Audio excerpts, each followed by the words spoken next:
Alors, on a vu dans la deuxième vidéo que le signal d'information dépendait de la création d'un potentiel de membrane. On va voir maintenant les différents types d'informations qui vont être liées à ces variations électriques au niveau des membranes, de leur nature. En commençant par les potentiels d'action.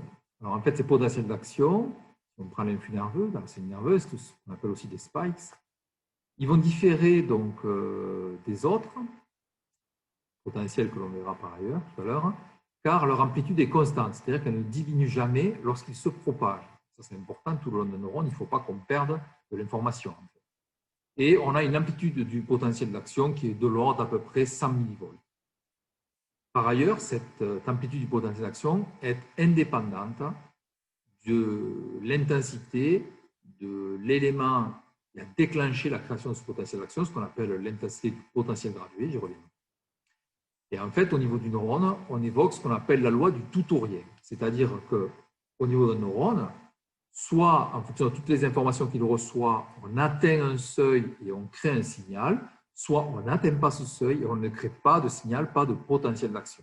Donc c'est tout ou rien, go ou no go. Et si on y va, on crée un potentiel d'action qui a toujours la même intensité, qui ne diminue pas jusqu'à ce qu'il arrive donc à la cible.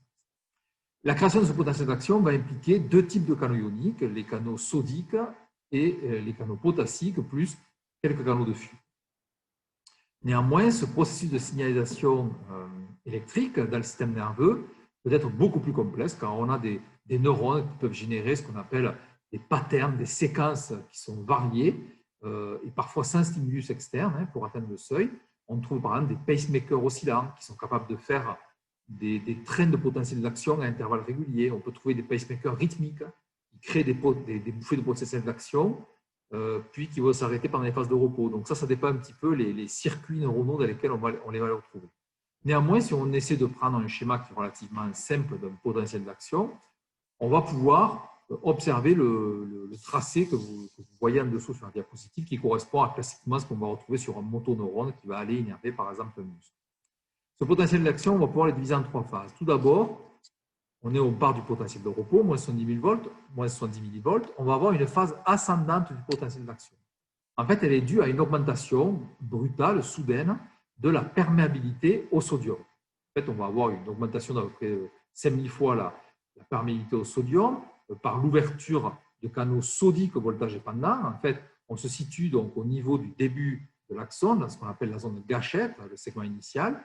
Et en fait, les signaux qui arrivent à cet endroit-là vont provoquer donc, une dépolarisation de la membrane, le courant qui arrive dépolarise la membrane, qui permet d'arriver à la valeur seuil qui est de moins 55 volts. Et à ce moment-là, ça provoque l'ouverture de canaux sodiques voltage dépendant. Le sodium se met à pénétrer en grande quantité parce qu'il y a un gradient de concentration, beaucoup de sodium à l'extérieur, peu à l'intérieur. Et comme l'intérieur est chargé négativement, il ne fait qu'attirer ces ions sodiques à l'intérieur. Donc, l'apport de charge positive va se mettre à dépolariser la membrane, ce qui la rend donc progressivement positive. Donc, ce potentiel de membrane qui remonte, qui vient vers le zéro électrique, et qui continue, on a donc une inversion de polarité, et l'intérieur devient à ce moment-là plus positif que l'extérieur. Dès que le potentiel globalement devient positif, on va avoir une disparition des forces d'attraction pour les charges positives, l'intérieur devenant positif, mais par contre, il y a toujours le gradient chimique, le gradient de concentration qui a tendance à le faire rentrer. Et donc, tant que la perméabilité est présente, le potentiel de membrane évolue pour tendre vers le potentiel d'équilibre du sodium, qui était aux alentours de plus de 60 millivolts. Néanmoins, ce qui va se passer, c'est que les canaux sodiques voltage dépendant vont se fermer avant que la perméabilité, avant que l'on atteigne les plus 60 millivolts, et du coup, la perméabilité va diminuer fortement et on va avoir un arrêt de la fluctuation du potentiel d'action. À ce moment-là, on va observer la phase descendante du potentiel d'action qui correspond simplement au fait qu'on va avoir une augmentation de la perméabilité au potassium suite à l'ouverture de canaux potassiques voltage dépendants qui en fait se sont déclenchés en même temps que les canaux sodiques voltage dépendants mais qui ont un petit peu de retard, je dirais, à l'ouverture et donc ils sont pleinement ouverts quand on est à peu près à cette valeur de plus 30 millivolts. À ce moment-là, la perméabilité au potassium augmente de manière importante. On a donc du potentiel du potassium qui sort de la cellule, de tendre vers son potentiel d'équilibre, et donc on a des charges positives qui sortent, l'intérieur devient moins positif ou plus négatif, et l'extérieur devient plus positif. On se retrouve donc avec une phase de repolarisation, c'est-à-dire que le potentiel de membrane devient plus négatif, ce qui conduit donc à cette phase descendante. Lorsque le potentiel de membrane atteint moins 70 millivolts, les canaux potassiques voltage dépendant ne se ferment pas, demeurent encore ouverts, ce qui fait qu'il y a toujours plus de potassium qui sort, et donc le potentiel de membrane continue de descendre pour arriver donc à une valeur qui est aux alentours de moins 90 millivolts, ce qui correspond donc à une hyperpolarisation, un undershoot, une hyperpolarisation. Et là, les canaux potassiques voltage dépendant vont se fermer, et donc on va voir le potentiel de membrane qui va lentement revenir à sa valeur de potentiel membranaire de repos après la fermeture de ces canaux potassiques. Donc, si je résume, des dépolarisations des courants arrivent au niveau du début de l'axone, dans la zone gâchette. S'ils sont suffisants pour dépolariser la membrane et l'amener au seuil de moins 55 millivolts, on ouvre tout un tas de canaux sodiques voltage dépendants, on dépolarise en faisant rentrer du sodium, les canaux sodiques se ferment, les canaux potassiques s'ouvrent, on fait sortir du potassium, on repolarise, il reste un peu trop ouvert, on hyperpolarise, il se ferme, et là on revient au potentiel membranaire de repos. Alors, la pénétration en fait du sodium va provoquer ce qu'on appelle un potentiel de plaque qui est toujours suffisant à l'intensité, si on regarde une synapse entre un neurone et par exemple un muscle, pour produire un potentiel d'action. Ce potentiel d'action musculaire, si on regarde un petit peu celui qui va être généré ici, vous avez le schéma en dessous, vous en reparlerez par ailleurs, il va être un petit peu différent du potentiel d'action nerveux qu'on vient de voir au-dessus. En effet, le potentiel de repos musculaire est un petit peu plus négatif, il est plus près de l'ordre de moins 90 millivolts. La durée du potentiel d'action nerveux, elle, va varier entre 0,5, on va dire, et 2 millisecondes, alors que la variation en durée, la durée du potentiel d'action musculaire est beaucoup plus longue. Elle va être entre 1, 2, 3, 5 millisecondes. On va dire sur le schéma aux alentours de 2 millisecondes.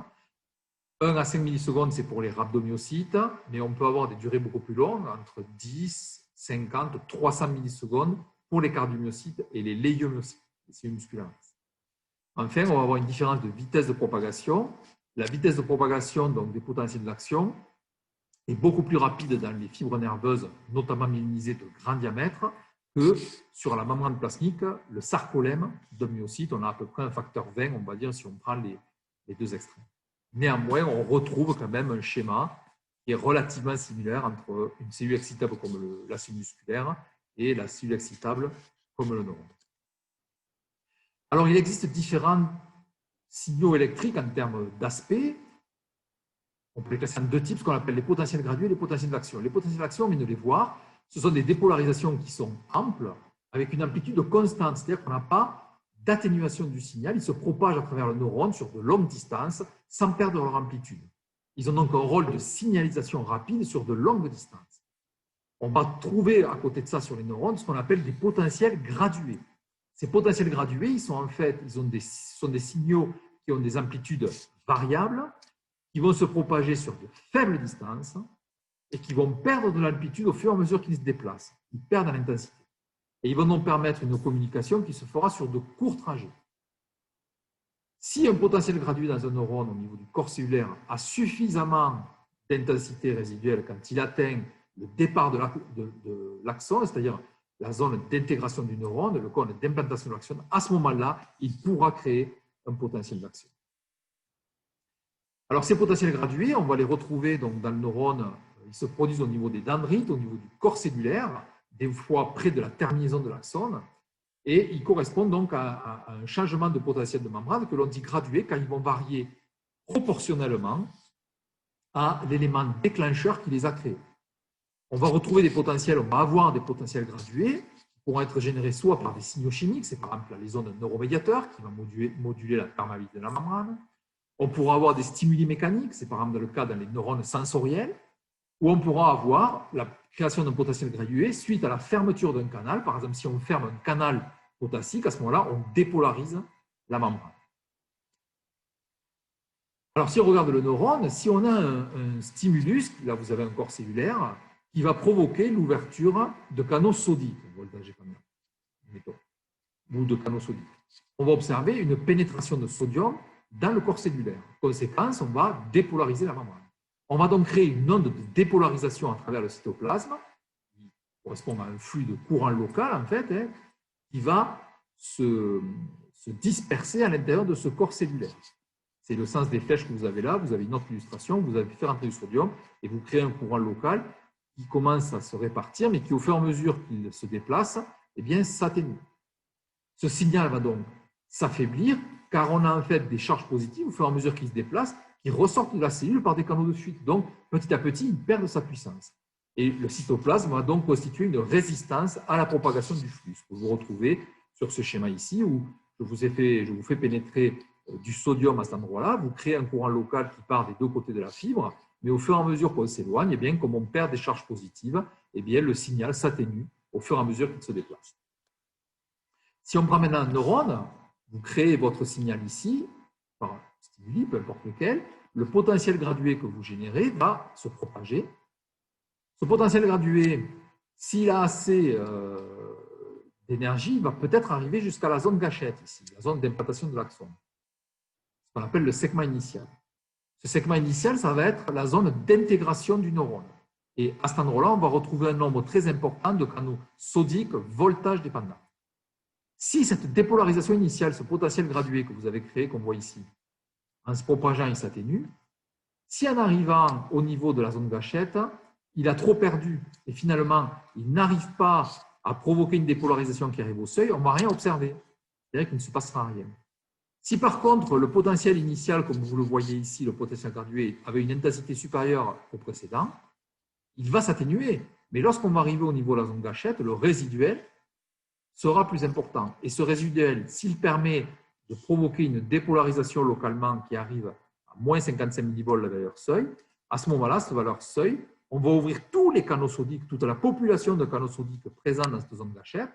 Et à ce moment-là, on va avoir une entrée massive de sodium qui fait que l'on va créer donc un potentiel d'action à ce moment-là qui va, lui, se véhiculer le long de l'axone.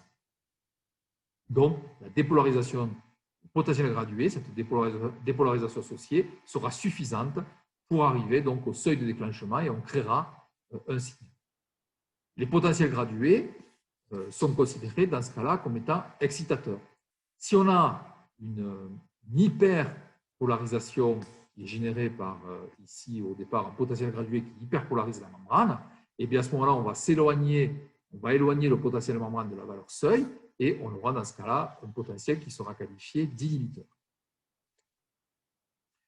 Alors ensuite, autre élément en rapport, c'est la période réfractaire. En fait, le passage, donc, la perméabilité du sodium ou du potassium, elle est liée donc à des canaux sodiques qui sont régulés, la perméabilité, par des portes, c'est-à-dire qu'on a des portes ouvertes ou fermées au niveau des canaux sodiques.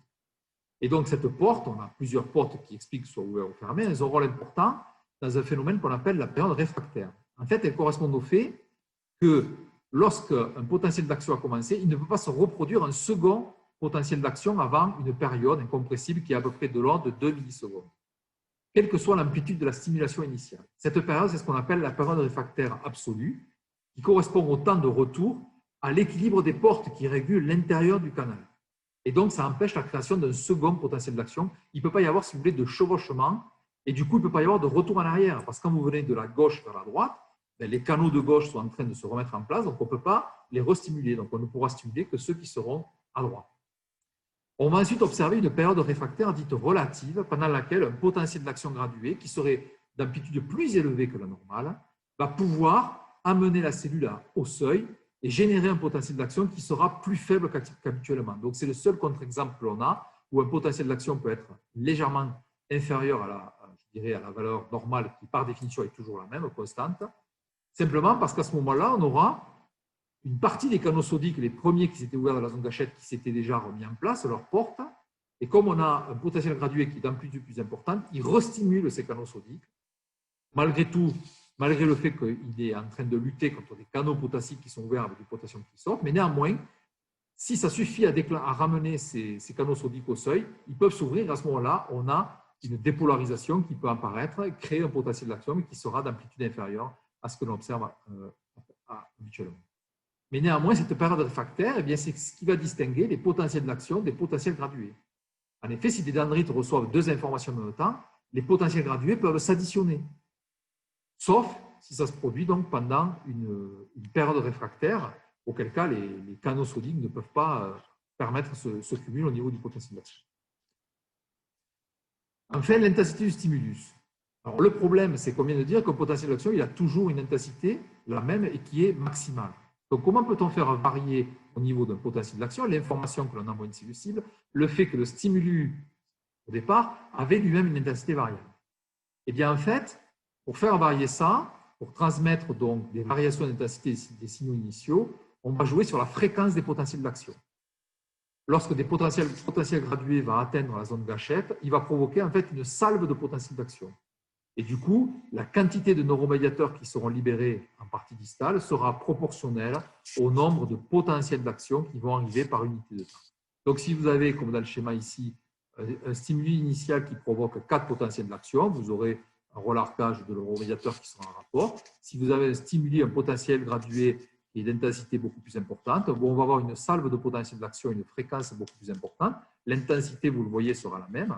Par contre, ce sera le nombre, la fréquence qui sera plus importante. Et donc, au bout, comme on aura plus de potentiel d'action, on aura plus de neurotransmetteurs qui seront libérés, sans doute plus de fixation sur des récepteurs, et donc des signaux physiologiques, en fait, des signaux sur la cellule réceptrice, que ce soit un neurone ou une autre cellule, qui seront majorés et qui reflèteront bien le but initial qui était d'avoir un effet stimulateur, par exemple, qui soit supérieur.